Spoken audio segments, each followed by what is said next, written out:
Welcome to Around the Weird.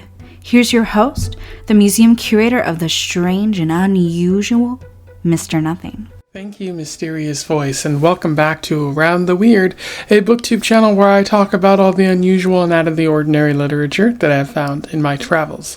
Today it is Poetry Thursday, a fun day to talk about some poetry that has grabbed my interest as of late, and today I want to return to another familiar writer, another familiar poet who I've talked about a couple times on this channel before. Today's poem is all about hope and feathery things. I am referring to Hope is a Thing with Feathers by Emily Dickinson.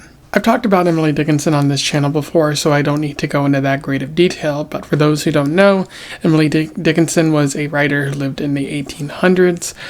She wrote a number of bits of poetry, but a lot of it wasn't published in her time.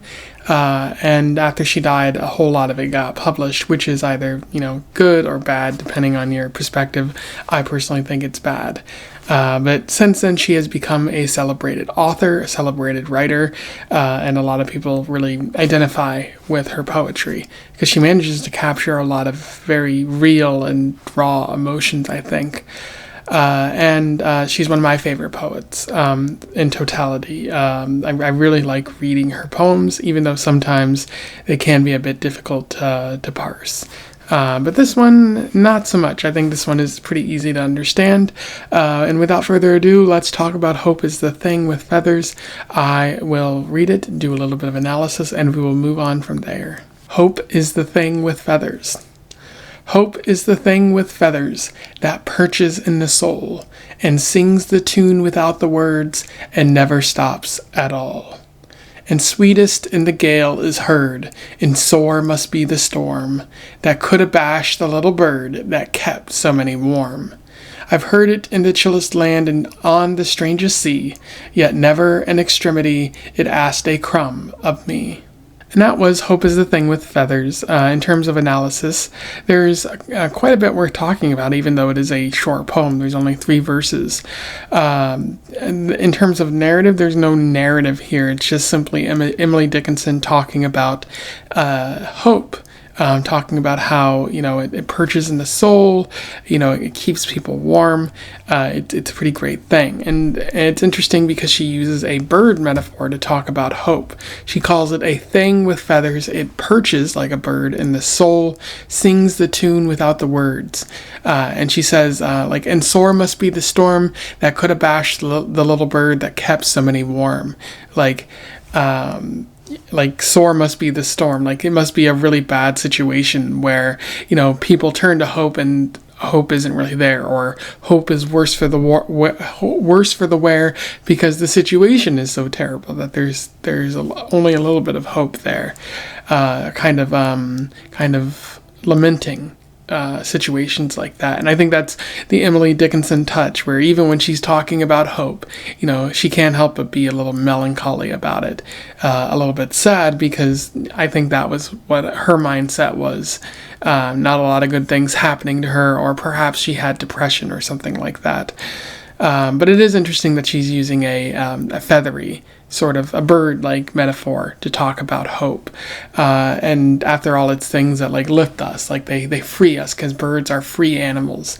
So you would say, hope must be a free thing because it can free people and something like that. The last verse is particularly interesting because she says, I've heard it in the chillest land and on the strangest sea, yet never in extremity it asked a crumb of me. And I do wonder what she's saying there. What does she mean in extremity?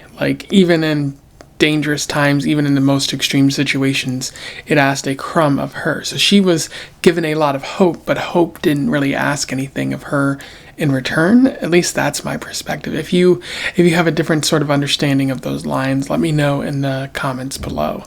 And then the last thing that's worth talking about here, there's probably a lot more. Her capitalization, for example, is always peculiar, and I think it merits some further exploration that I can't provide. I don't really know why she's capitalizing random letters at times, but the rhyme scheme seems pretty interesting here.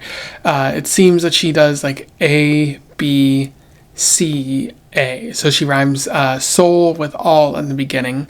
A-B-C-B, sorry. Something like that.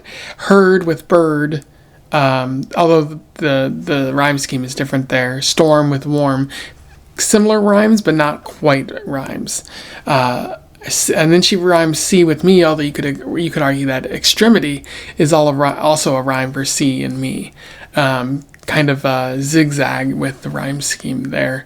But she does use a pretty simple rhyme scheme that might attract your attention even more to this poem as you're reading it out loud. And I do think that this is one of those poems that you do have to read out loud.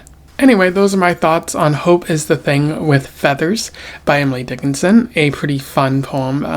Generally good. Most of Emily Dickinson's poems, at least the ones I can understand, I really like and I think are really good, objectively speaking. Although, again, this is art, so maybe it's subjectively speaking. But I think most people maybe agree, or some people might not. I don't know. Let me know what you think in the comments below. I'll put a link to this poem in the description so you can read it and tell me a little bit more, have a conversation about what you think about it. Otherwise, don't forget to like, share, and subscribe so that more people can find out about this poem or this poet if they don't already know. This is one of those poems that's frequently shared online, so I don't think this is as much as an unknown poem as maybe Emily Dickinson's other poems. But still like, share, and subscribe as per usual. And until then, I wish you the best of luck in your weird and hopeful travels. Farewell.